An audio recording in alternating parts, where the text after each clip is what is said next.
The final registration of voters ahead of the next general election begins on Monday, and questions have been raised over the distribution of the BVR kit.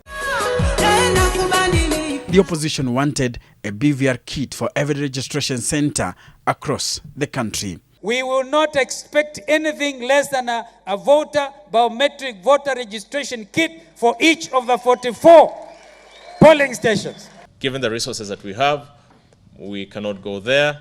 But we're launching the exercise on Sunday. IEBC Chief Executive Officer Ezra Chiloba maintained that court's demand cannot be realized.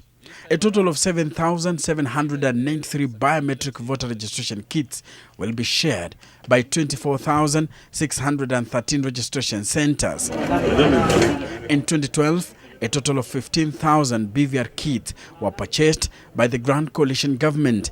But IEBC says some of the equipment has since broken down and were not appropriate for deployment. Lack of sufficient repair and poor maintenance of the kit has been given as the reason why they are in bad shape. Even in the last election, we only had 15,000 kits distributed, purchased and distributed for registration, and we got 14.4 million voters. This time around, given the serviceability of the kits that we have, we could only get about 8,000 for purposes of sharing across the country.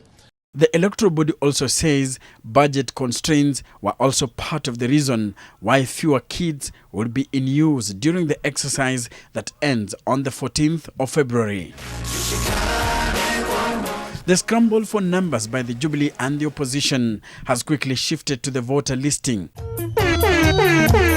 A big turnout for voters in areas perceived to be opposition or Jubilee strongholds is expected to kick off on Monday as political leaders called on their supporters to turn out to register. Twarudi mashinani kufanya kazi ya kuandikisha wanachama, kazi ya kuandikisha wapigaji kura.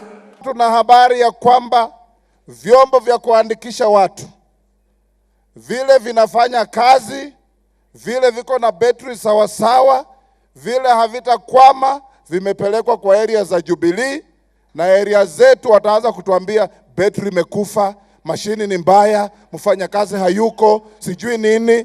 The formula we've used to distribute kits is the fairest, the most equitable that you can ever have.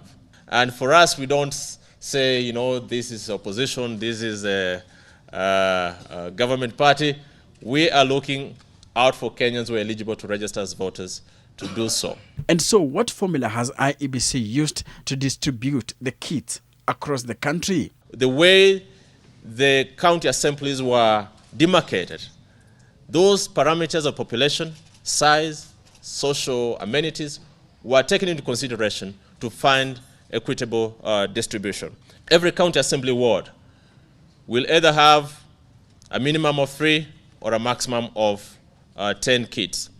Over 9 million Kenyans eligible to vote are yet to be enlisted on the voters' roll, but IEBC is targeting to register 6 million voters to add to the 15.9 million voters who are on its list of voters. Enock Sikolia, NTV.